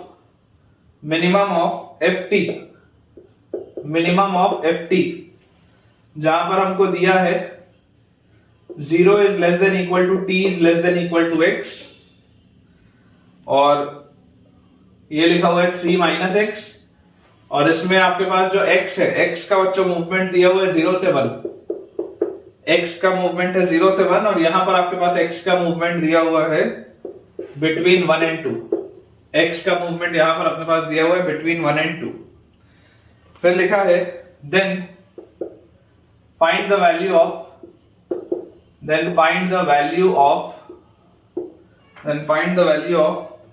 g 1 by 4 plus g 3 by 4 plus g 5 by 4। देखिए बेटा इसको अपन सॉल्व करते हैं, आसान से ये सवाल है अपने पास बच्चों। देखो बेसिकली क्या है, fx एक फंक्शन दिया हुआ है और इस फंक्शन में अपने को gx फंक्शन दिया है which is minimum of ft, minimum of ft in 0 to 1, 0 से 1 में जहां जहां पर वो मिनिमम होगा आपको वो लेना है। ठीक है, जहां पर t का मूवमेंट है 0 से x के बीच में, x का मूवमेंट है 0 से 1 के बीच में, तो आप सबसे पहले fx फंक्शन देखो लिखा क्या है, fx फंक्शन लिखा है 4x cube minus x square minus 2x plus 1, ये अपने पास fx फंक्शन लिखा है। तो f डैश x क्या होगा, f डैश x अपने पास आ जाएगा 12x square minus 2x minus 2, 12x square minus 2x minus 2, ये अपने पास लिखा है f डैश x। इसको बच्चों अगर आप ध्यान से देखेंगे तो 2 कॉमन आप ले लें तो अंदर आ जाएगा 6x square minus x minus 1, जिसको आप लिख सकते हैं 3x स्क्वायर और माइनस 3x प्लस 2x और माइनस 1। और अगर इसको बेटा मैं फैक्टराइज कर लूं तो मेरे पास आ जाएगा 2 into 3x common x minus 1, या एक सेकेंड, यहां पर अपन ने बेटा 3x स्क्वायर लिख दिया, यहां 6 होगा। ठीक है, 6x स्क्वायर, तो अगर आप इसमें से 3x कॉमन ले लेंगे तो अंदर आएगा आपके पास 2x माइनस 1, और प्लस 1 आप कॉमन लेंगे तो अंदर आपके पास आएगा 2x माइनस 1। ये अपने पास देखो ओवरऑल चीज आ जाएगी 3x plus 1 into 2x minus 1। अब जैसे ये बच्चों अपने पास चीज आती है, ये आपको दिया हुआ है, दिस इज बेसिकली और f डैश x। ये अपने पास f डैश x लिखा हुआ है और आप आसानी से देख सकते हैं कि अगर आप इसके क्रिटिकल पॉइंट्स चेक करेंगे, देख लो मल्टीप्लाई करके 6x square plus 2x minus 3x तो माइनस x और माइनस 1, बिल्कुल सही फैक्टराइजेशन हुआ। अगर बेटा मैं इसके क्रिटिकल पॉइंट्स देखूं तो इसका एक क्रिटिकल पॉइंट आता है -1/3 पे, दूसरा क्रिटिकल पॉइंट आता है हाफ पे। और आप ध्यान से ऑब्जर्व करिए कि जब आप हाफ से बड़ा लेंगे तो ये फंक्शन इंक्रीजिंग होगा, -1/3 से हाफ के बीच में ये डिक्रीजिंग होगा और इसके पहले भी इंक्रीजिंग होगा। ये आपका फंक्शन है। लेकिन आपका इसमें वैल्यू सेट क्या है, आपका बेटा x का वैल्यू सेट है 1 से 0 से 1। तो अगर 0 से 1 आपका वैल्यू सेट है, मतलब आपको केवल यहां से देखना है 0 से लेकर 1 तक के बीच में। आपको 1 के आगे की दुनिया में क्या चल रहा है कोई मतलब नहीं, 1 के पीछे की दुनिया में क्या चल रहा है कोई मतलब नहीं, ये सब बेकार है आपके। आपको जो देखना है, आपको कहां से देखना है, आपको सिर्फ 0 से लेकर 1 तक में ये देखना है कि 0 पर इसकी वैल्यू क्या है और 1 पर इसकी वैल्यू क्या है। अब देखो आपको बच्चों दिखाई दे रहे हैं कि हाफ पर ये आपका फंक्शन डिक्रीजिंग है। ये बात हमको देखो दिखाई देती है कि हाफ पर अगर हमारा ये फंक्शन डिक्रीजिंग है, इसका मतलब मैं आपको क्या बोल सकता हूं कि 0 से लेकर जब आप हाफ तक का मूव करोगे, देखो जब आप बेटा 0 से लेकर हाफ तक मूव करोगे, x का मूवमेंट जब 0 से 1 है तो 0 से जब आप हाफ तक मूव करोगे तो जो ये आपका फंक्शन आएगा fx वो हर बार मिनिमम आता रहेगा। 0 से लेकर हाफ तक में आपका जो x होगा उसी पर मिनिमम वैल्यू आएगी। ठीक है, तो आप ये बोल सकते हो कि इसकी जो डिफाइनिंग है gx बेसिकली हमारे पास क्या होगा, gx की अगर बेटा मैं डिफाइनिंग करूं तो मिनिमम ऑफ ft जो लिखा हुआ है वो मिनिमम क्या होगा, जैसे जैसे बेटा आप 0 से लेकर हाफ में मूव करोगे तो 0 से हाफ तक तो मूवमेंट में आपका यही आएगा मिनिमम हमेशा, which is 4x cube minus x square minus 2x plus 1। इसको आप बोल सकते हो this will be the minimum value when x belongs to 0 से लेकर हाफ तक। जब भी आप बच्चों 0 से लेकर हाफ तक मूव करोगे, आप जो भी वैल्यू रखोगे वही मिनिमम वैल्यू होगी। 0 से लेकर हाफ में आप जो भी वैल्यू रखोगे वही मिनिमम आएगी, क्योंकि ये पूरा कर्व आपका डिक्रीजिंग है। लेकिन हाँ, जब आप बच्चों यहां पर x को हाफ से लेकर 1 में मूव करोगे, हाफ से लेकर 1 में, तो आप बोल सकते हो हाफ से लेकर 1 तक इसकी मिनिमम वैल्यू कहां आएगी, तो इसकी मिनिमम वैल्यू हाफ में आएगी। तो यहां पर इसकी मिनिमम वैल्यू आ जाएगी विच इज f हाफ। ये एक इंपॉर्टेंट पॉइंट है जिसमें गलतियां होती है। एंड सिमिलरली इसके बाद बच्चों अगर मैं देखूं तो लास्ट वाली ब्रांच है मेरे पास 3 - x when x belongs to 1 to 2। ये अपने पास देखो 3 ब्रांचेस है। मैं आपको दोबारा समझा दूं, gx की वैल्यू आप 4x cube minus x square minus 2x plus 1 ही रहेगी, क्योंकि जब आप 0 से हाफ में बेटा जा रहे होगे तो ये फंक्शन डिक्रीजिंग है। तो आप जो भी x रखोगे, जहां तक भी आप जाओगे मिनिमम वैल्यू वही आएगी, क्योंकि ये डिक्रीजिंग फंक्शन है। लेकिन जब आप हाफ से लेकर 1 तक जाओगे बेटा, तो हाफ से लेकर 1 तक ये इंक्रीजिंग फंक्शन था, तो इसकी मिनिमम वैल्यू कहां आएगी, हाफ पे आएगी, क्योंकि इस पूरे फंक्शन की मिनिमम वैल्यू हाफ पे थी। तो हाफ से लेकर 1 तक में इसकी मिनिमम वैल्यू हाफ में ही आएगी। लेकिन 0 से लेकर हाफ के बीच में आप जिस भी पॉइंट पर रहोगे वो उसकी मिनिमम वैल्यू होगी। अगर आप हाफ पे होगे तो हाफ इसकी मिनिमम वैल्यू होगी, अगर आप 1/4 पे होगे तो 1/4 इसकी मिनिमम वैल्यू होगी, उस तरीके से होगा। तो इस इंटरवल में तो आपका फंक्शन यही होगा। ये आपके लिए इंपॉर्टेंट एक बात है, this is the most important. या अगर आप चाहें, अगर बेटा आप चाहें तो आप इसका ग्राफ भी बना के देख सकते हैं, कोई इसमें प्रॉब्लम की बात नहीं। आप अगर चाहें तो इस क्यूबिक का बच्चों आप ग्राफ भी बना के देख सकते हैं, ग्राफ के थ्रू भी आप इंटरप्रेट कर सकते हैं। इसके बाद अपने पास लिखा हुआ है लास्ट में इसका है 3 - x बिटवीन 1 and 2। चलो मैं आपको इसको ऐसा करता हूं, ये तो मैंने आपको ब्रांच के थ्रू बता दिया। पहले ऐसा करते हैं, इससे अपन डायरेक्टली सॉल्व करते हैं, फिर मैं आपको इसको ग्राफिकल वे में बताता हूं। देखो आपसे पूछा जा रहा है g ऑफ 1/4, g ऑफ 1/4 अपने पास बताओ कितना आ जाएगा। जैसे आप 1/4 रखोगे तो 1/4 ये वाली ब्रांच में, तो g of 1/4 plus g of 3/4 और प्लस g ऑफ 5/4। इसकी अगर मुझे वैल्यू बतानी है तो 1/4 रखने पर वैल्यू मिलेगी 4 into 1/4 का क्यूब, 4 into 1/4 का क्यूब माइनस 1/4 का स्क्वायर और माइनस 2 into 1/4 और प्लस 1। ठीक है, ये अपना आ गया 1/4 रखते ही। फिर g ऑफ 3/4, तो 3/4 पर इसकी वैल्यू क्या होगी, 3/4 पर इसकी वैल्यू f हाफ ही होगी। तो f हाफ आपके पास कितना आएगा, जैसे आप इसमें बच्चों हाफ रखोगे तो हाफ रखते ही आपको मिल जाएगा 4 into हाफ का क्यूब और माइनस हाफ का स्क्वायर और माइनस 2 into हाफ और प्लस 1, ये अपने पास आ गया।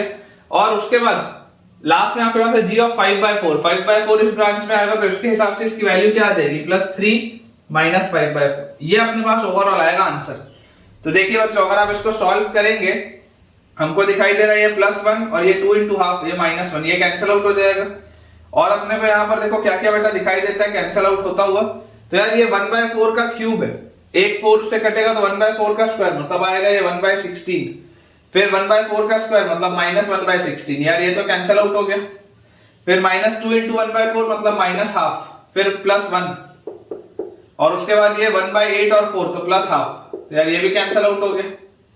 और उसके बाद -1/4 और उसके बाद अपने पास लिखा है +3 - 5/4 तो 4 × 3 12 - 5 is 7/4 तो +7/4। तो अपने पास देखो बच्चों क्या आ रहा है, बेसिकली ये आ रहा है 7/4 और 1 - 1/4 is 3/4 तो 10/4 which comes out to be 5/2। इसका आंसर बच्चों अपने पास 5/2 आता हुआ दिखाई दे रहा है। ठीक है कि इसका आंसर अपने पास 5/2 आता हुआ दिखाई दे रहा है, जो बिल्कुल सही भी है, 5/2 आंसर आएगा भी। लेकिन मैं अब ऐसा करता हूं कि मैं आपको बेटा इसको इसके ग्राफिकल तरीके से समझाता हूं। ठीक है ना, ये अपने पास कर्व दिया हुआ है, इसको मैं प्लॉट करता हूं, मैं आपको ग्राफिकल तरीके से बताता हूं, उससे देखिएगा आपको मजा ज्यादा आएगा। देखिए बच्चों, जैसे आप इसको ग्राफिकल अप्रोच से सोचेंगे तो मैं बोलता हूं आप इसका ग्राफ बनाओ। 4x³ - x² - 2x + 1 का अगर बेटा आप ग्राफ सोचोगे तो आपको एक बात पता है कि अगर ये हमारा नंबर लाइन, ये हमारा कार्टेशियन प्लेन है, तो इस कार्टेशियन प्लेन में देखो आपको क्रिटिकल पॉइंट दिख रहा है, क्रिटिकल पॉइंट है -1/3 पर और ½ पर, क्रिटिकल पॉइंट है -1/3 पर और ½ पर। ठीक है, ये ½ पर एक क्रिटिकल पॉइंट है, एक क्रिटिकल पॉइंट है -1/3 पर। और मुझे ये भी बात दिखाई दे रही थी कि अगर मैं -1/3 और ½ को यहाँ पर प्लॉट करूं तो ये इंक्रीजिंग है, यहाँ डिक्रीजिंग है, यहाँ इंक्रीजिंग है, इस तरीके से अपने को दिखाई देता है।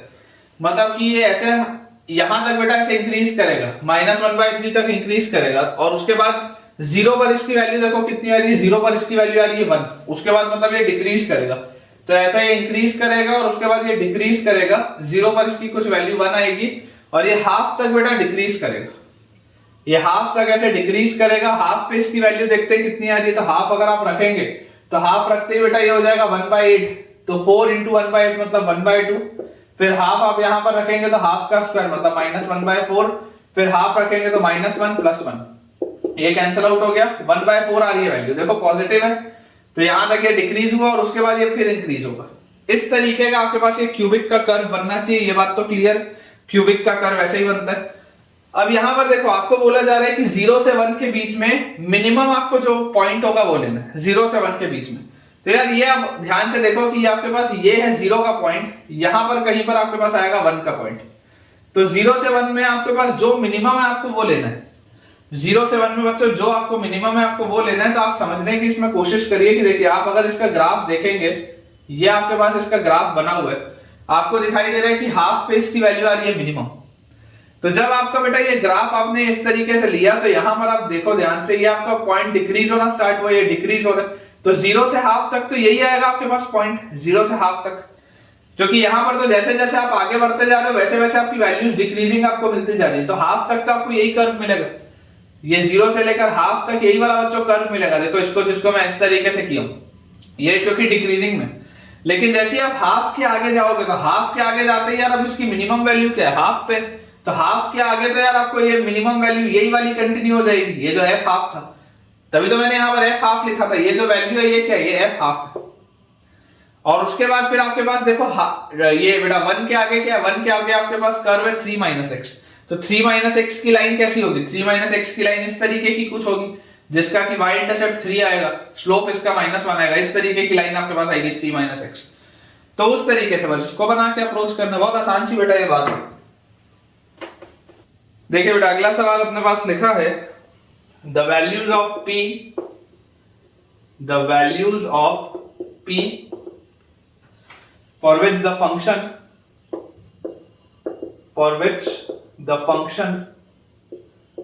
the values of p for which the function fx is equal to √p +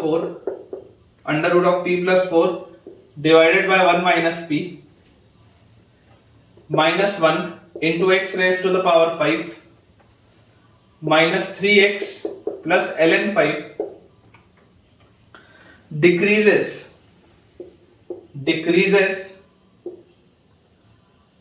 for all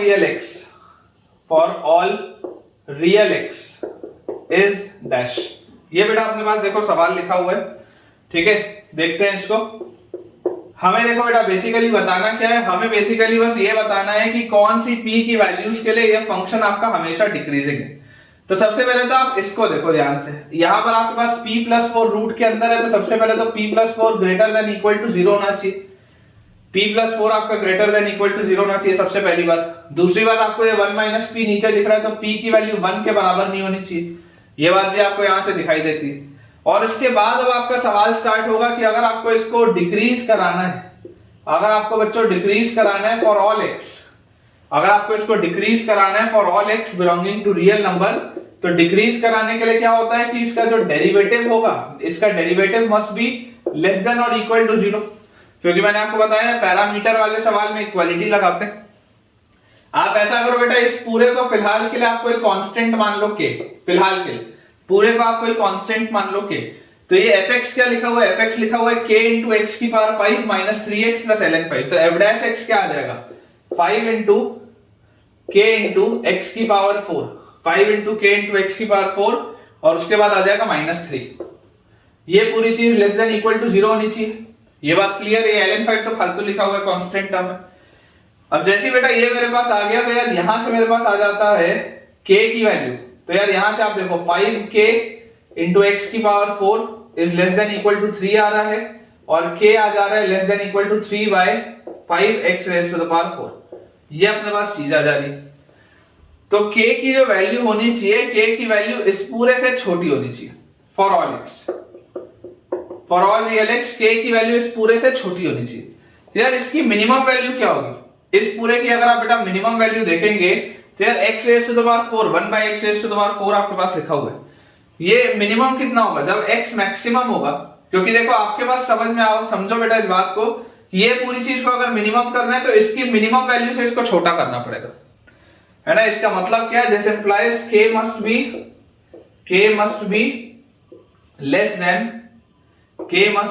than the minimum value of 3 by 5 x raised to the power 4, k को इसकी मिनिमम वैल्यू से छोटा होना पड़ेगा। ये जो पूरी चीज है इसकी मिनिमम वैल्यू से छोटा k को होना पड़ेगा। तो इस पूरे की मिनिमम वैल्यू क्या हो सकती है, जब x इनफाइनाइट होगा तो इस पूरे की मिनिमम वैल्यू 0 के करीब जाएगी, कभी भी 0 हो नहीं सकती लेकिन 0 के करीब जाएगी। मतलब कि आप यार ये बोल सकते हैं कि k जो होगा it must be less than equal to 0, क्योंकि अगर k की वैल्यू 0 भी हुई तब भी कोई प्रॉब्लम नहीं है, क्योंकि ये पूरी चीज कभी भी 0 नहीं हो सकती, ये 0 से बड़ी ही होगी। तो k की वैल्यू 0 या उससे छोटी होनी चाहिए। अगर ये आपने कर लिया तो आपका काम चल जाएगा, क्योंकि अगर ये इससे हमेशा छोटा चाहिए तो इसकी सबसे छोटी वैल्यू से इसको आपको छोटा करना है, तो इसकी सबसे छोटी वैल्यू 0 के करीब जाएगी, एग्जैक्ट 0 नहीं हो सकती। तो ये अपने पास आ गया। और k क्या था, k था under root of p+4 by 1 - p और -1, this should be less than equal to 0। तो अपने पास आ जाता है under root of p+4 by 1 - p। आपने एलसीएम बेटा अगर लोगे तो आपको एलसीएम लेते ही यहां से क्या आ जाएगा, -1 - p upon 1 - p must be less than equal to 0, ये चीज आ जाएगी। यार यहां से देखो आपके पास यहां से क्या आ जा रहा है, p greater than equal to -4 आ जा रहा है सबसे पहले, और p की वैल्यू कभी भी 1 नहीं हो सकती। तो यार यहां से देखो आपके पास ये चीज लिखी हुई है। अब जैसे बच्चों मेरे पास ये वाली चीज लिखी हुई है, मुझे यहां से अगर इसको सॉल्व करना है तो इसको सॉल्व करने के लिए ऐसा अपन करते हैं कि अगर इस तरीके से आप अप्रोच करोगे तो, क्योंकि रेडिकल साइन भी है, थोड़ा सा ये सवाल फंसेगा, ज्यादा बेटर होगा कि अपन इसमें रेडिकल साइन का अच्छे से उपयोग करें। इसको देखो मैं कैसे सॉल्व कर रहा हूं, देखना ध्यान से। मैं आपको बोलता हूं इसको आप लिख लो under root of p+4 is less than equal to, ये 1 उधर चले जाए और 1 - p इधर ले आओ, is less than equal to 1 - p। ये आप कब कर सकते हैं, जब 1 - p पॉजिटिव होगा, when 1 - p is positive, क्योंकि अगर 1 - p पॉजिटिव होगा तो देखो ये जो था -1, इसको आप ऐसे तो लिख सकते हो, इसमें कोई प्रॉब्लम नहीं है, लेकिन ये 1 - p को आप उधर ट्रांसपोज कब कर सकते हो, बिना साइन बदले, जब 1 - p पॉजिटिव, क्योंकि अगर 1 - p पॉजिटिव होगा तो ये आपका काम चल जाएगा, ठीक है ना, साइन चेंज नहीं होगा। क्योंकि अगर पॉजिटिव क्वांटिटी को आप उधर करोगे तो कभी भी साइन चेंज नहीं होगा इनइक्वालिटी का, ये आप जानते होंगे।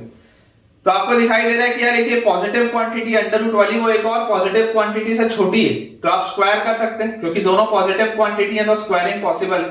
जैसे आप स्क्वायर करेंगे तो p + 4 is less than equal to 1 + p² - 2p, तो अपने पास यहां से आ जाता है p² और -3p और -3 is greater than equal to 0। तो यार यहां से देखो अगर आप बेटा नंबर लाइन बनाओगे रूट्स इसके निकालोगे तो p की वैल्यू आएगी -b ± √b² और -4ac, मतलब कि आपके पास आ जाएगा +3/2, ठीक है, -b ± √b² -4ac/2, तो 4 × 3 12 और 9 21 आ जाता है। तो यार यहां से अपने पास आ जाता है नंबर लाइन बनाते ही 3 + √21 और 3 - √21, 3 - √21/2 and 3 + √21/2, this is positive negative and positive. तो यार अपने को देखो बोला जा रहा है ग्रेटर देन इक्वल टू 0, तो अपने पास यहां से आ जाता है p बिलोंग्स टू -∞ से लेकर 3 - √21/2, ठीक है, और यूनियन 3 + √21/2 से लेकर ∞, ये अपने पास आ जाता है। और यहां पर आपके पास देखो कंडीशन क्या थी कि 1 - p ग्रेटर देन 0 मतलब p less than 1, 1 - p greater then 0 मतलब p लेस देन 1, तो p को 1 से छोटा होना पड़ेगा। तो ऑब्वियसली यार देखो ये वाली चीज तो बेकार हो गई, ये तो आंसर में आ नहीं सकता। और ये लिखा हुआ है 3 - √21/2, तो √21 होता है बेटा 4 पॉइंट समथिंग, तो ये पूरी चीज नेगेटिव आ रही है, पूरी चीज नेगेटिव आ रही है, तो ये आंसर सही है, ये इतना हिस्सा तो सही है, इसमें कोई प्रॉब्लम नहीं। अब इसी तरीके से बेटा देखो जब आप 1 - p को उधर लेके जा रहे हो और 1 - p को अगर आप बेटा उस साइड लेके जा रहे हो और आप ये बोलते हो कि यार 1 - p आपके पास अगर नेगेटिव हुआ तो क्या होगा, तो आप ये बात बच्चों समझो कि अगर 1 - p आपका नेगेटिव हुआ, देखो इसको मैं यहां पर अब सॉल्व कर देता हूं कि ये मैं इस तरीके से लिखा। अब अगर 1 - p नेगेटिव होता, अगर बेटा 1 - p नेगेटिव होता तो यहां पे आप क्या लिखते हैं √p + 4 is less than equal to, यहां पर आप 1 - p लिखते, और 1 - p अगर नेगेटिव होता तो ये साइन चेंज हो जाता। अगर बेटा 1 - p नेगेटिव होता, इफ दिस वाज नेगेटिव, तो ये साइन चेंज हो जाता बेसिकली। तो यार अब आप ये समझो बेटा ये नेगेटिव है और ये स्क्वायर रूट वाली ये चीज एक पॉजिटिव है, तो यार यहां तो ऑलवेज ट्रू है, दिस इज ऑलवेज ट्रू, ये तो आप कुछ भी रखो दिस इज ऑलवेज ट्रू, यहां से तो कोई फायदा होगा ही नहीं। वापस समझो, ध्यान से समझो इस बात को। मैंने यहाँ पर 2 केस बनाए इसको रेडिकल साइन को सॉल्व करने के लिए। पहली बार मैंने बोला अगर 1 - p पॉजिटिव होगा तो साइन ऑफ इनइक्वालिटी चेंज नहीं होगा, स्क्वायर करके आगे बढ़े, सॉल्व किया। लेकिन मैं बोल रहा हूं कि अब सेकंड केस में अगर 1 - p नेगेटिव होता तो 1 - p को जब मैं उस साइड लेके जाता तो साइन इसका रिवर्स हो जाता। तो 1 - p एक नेगेटिव क्वांटिटी है, स्क्वायर रूट वाली चीज एक पॉजिटिव क्वांटिटी। अब एक पॉजिटिव क्वांटिटी अगर एक नेगेटिव क्वांटिटी से बड़ी होती है हमेशा, आपको पता है, तो यार आप तो कुछ भी p रखोगे हमेशा ही सही होगा, दिस इज ऑलवेज ट्रू, क्योंकि ये नेगेटिव क्वांटिटी और ये पॉजिटिव क्वांटिटी है, तो यहां से कोई फायदा नहीं होगा, ये तो हमेशा ही सही है। तो ओवरऑल देखो अपने पास जो आंसर आ रहा है बेटा, ओवरऑल आंसर में क्या आ रहा है, p आ रहा है ग्रेटर देन इक्वल टू -4, सबसे पहले ये होना चाहिए, और उसके बाद आ रहा है p की वैल्यू 1 नहीं होनी चाहिए, और फिर ये आ रहा है। तो देखो जो फाइनल आंसर आपके पास आएगा बेटा सबका इंटरसेक्शन, तो ये बोलता है -4 एक है, -4 से आंसर बड़ा ही होना चाहिए हमेशा, फिर 1 आंसर नहीं हो सकता, 1 बेटा कभी भी आपके पास आंसर नहीं आ सकता, 1 पे हॉलो आएगा, ठीक है, 1 नहीं हो सकता, मतलब 1 के आप पहले कुछ भी ले सकते हो, 1 के बाद कुछ भी ले सकते हो, ये है। और ये आपको बोलता है -∞ से लेकर 3 - √21/2 तक, है ना, 3 - √21/2 तक, -∞ से लेकर यहां तक, ये अपने पास दिया हुआ है। तो ओवरऑल एक ऐसा आंसर जो सबको सेटिस्फाई करे, वो कौन सा है, तो फाइनल आंसर अपने पास आ जाएगा p बिलोंग्स टू -4 से लेकर 3 - √21/2 तक। और उसके बाद अगर आप यहां पर देखोगे तो ये वाले से देखो अपने पास क्या आंसर आता था, जब आप बोल रहे हो कि ये ऑलवेज ट्रू है, तो यहां से बेसिकली अपने पास ओवरऑल इनइक्वालिटी क्या आ रही है, आपने 1 - p को नेगेटिव बोला, तो अगर आपने 1 - p को नेगेटिव बोला मतलब आपने ये बोला है कि p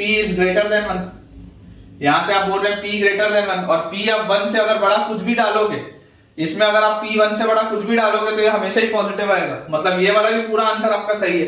तो इसमें आप यूनियन लगा लेंगे 1 से लेकर ∞ तक। ये आपका बच्चों फाइनल आंसर है, एक बार चेक कर लेते हैं। तो -4 से लेकर 3 - √21/2 बिल्कुल सही, यूनियन 1 से ∞ बिल्कुल सही है बेटा। ये एक चीज है जो बच्चे मिस कर जाते हैं, इसीलिए मैंने देखो इसको अलग अलग करके सॉल्व किया, जो रेडिकल साइन अलग अलग अपन ने किया, ये वाला हिस्सा तो आपने सॉल्व कर लिया कि इसमें तो कोई प्रॉब्लम नहीं है, अगला आपके पास देखो पार्ट क्या था, ये आपका सेकंड पार्ट था, ये आपका एक पार्ट था क्वेश्चन का, ये आपका दूसरा पार्ट था क्वेश्चन का। ये वाले पार्ट का भी अगर आप इंटरसेक्शन लोगे तो देखो ये -4 से बड़ा होना चाहिए, बिल्कुल सही है, -4 से बड़ा है। 1 आपको नहीं लेना है, आप देख लो आपने 1 नहीं लिया, तो ओवरऑल आपका आंसर ये भी आ जाएगा और ये भी आ जाएगा। बेसिकली ये दो अलग अलग केसेस आपने सॉल्व किए ना, ये आपका केस 1 था, इसके बाद ये आपका केस 1 था जिसमें आपने ये बोला कि 1 - p is positive, this was your case 1। ये पूरा, ये जो अपन ने पूरा सॉल्व किया, दिस वाज योर केस 1, और उसके बाद यहां पर आपने जो सॉल्व किया, this is your case 2, this is your case 2, जहां पर आपने क्या बोला कि 1 - p इज नेगेटिव, तो अगर ये नेगेटिव होगा तो p 1 से बड़ा आ जाएगा। और इसको सेटिस्फाई कराने के लिए तो सिंपल सी कंडीशन थी, आप सॉल्व कर लेंगे तो ये तो हमेशा ही ट्रू है, इसमें कोई सॉल्व करने की अलग से बात ही नहीं, क्योंकि एक पॉजिटिव क्वांटिटी है, एक नेगेटिव क्वांटिटी, हमेशा ट्रू आएगा, तो ये इंटरवल आपके पास आंसर में आ जाएगा। तो यार ये सवाल मेरे हिसाब से अच्छा है। आपको बच्चों ये सवाल पर्टिकुलरली किस तरीके का लगा मुझे कमेंट्स में आप जरूर शेयर करके बताएं। नेक्स्ट बेटा अपने पास जो क्वेश्चन लिखा है उसमें दिया हुआ है if fx is equal to 1 plus x plus integral of 1 से लेकर x तक, 1 plus x plus integral of 1 से लेकर x तक ln square t plus 2 ln t, ln square t plus 2 ln t, ये अपने पास लिखा हुआ 1 से लेकर x ln square t plus 2 ln t dt। ठीक है, तो अपने को बोला जा रहा है बेटा find the interval in which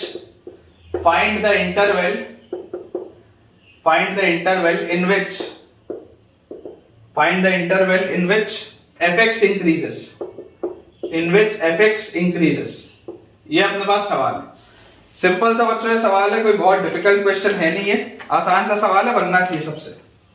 देखिए अगर fx ये हमको दिया हुआ है तो सॉल्यूशन क्या होगा, आपको अगर इंक्रीमेंट और डिक्रीमेंट इसमें चेक करना है तो आपको f' निकालना पड़ेगा।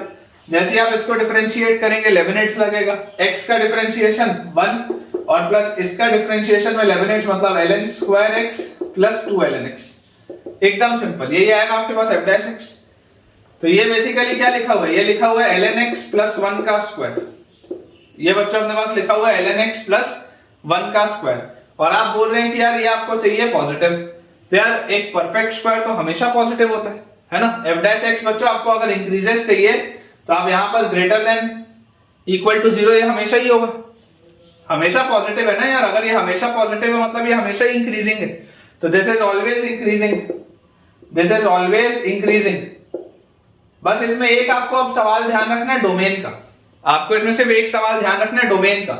तो देखो आप बेटा यहां पर जो आपके पास ये लिखा हुआ है ln square t plus 2 ln t, जब आप ln की जगह x रखेंगे, ln के साथ जब आप x रखेंगे तो इसका डोमेन क्या हो जाता है, इसका डोमेन आ जाता है x ग्रेटर देन 0, मतलब इसका जो डोमेन होगा हर जगह ये बात सही है, इसके पूरे always increasing in its domain, अपनी डोमेन में हर जगह इंक्रीज कर रहा है, क्योंकि एक परफेक्ट स्क्वायर आया व्हिच इज ऑलवेज पॉजिटिव। तो f' अगर हमेशा पॉजिटिव है तो ये हमेशा इंक्रीजिंग फंक्शन है, लेकिन अपने डोमेन में, तो इसका आंसर क्या आएगा, क्योंकि इसका डोमेन x ग्रेटर देन 0 था तो इसका आंसर आपके पास आ जाएगा 0 to infinity। ठीक है क्या, चेक कर लीजिए बच्चों, इसका आंसर आपके पास आ जाएगा 0 to infinity, बिल्कुल सही। चलो ये भी बेटा आपको आ गया होगा समझ में। तो ठीक है बच्चों, विद दिस हम अपने आज के लेक्चर के एंड पे पहुंच चुके हैं, और मुझे पूरी उम्मीद है कि आपको आज का लेक्चर बहुत बढ़िया तरीके से समझ में आया होगा। तो अगर आपको आज का लेक्चर अच्छा लगा है, आपका अगर बच्चों कॉन्फिडेंस इंक्रीज हुआ है एओडी में, तो मुझे कमेंट्स में आप जरूर बताएं। वीडियो अगर पसंद आया हो तो वीडियो को लाइक करें, चैनल को सब्सक्राइब करें और दोस्तों के साथ इस चैनल को रेफर भी करें, ताकि उन सारे बच्चों की पढ़ाई बहुत बढ़िया तरीके से हो पाए। Thank you.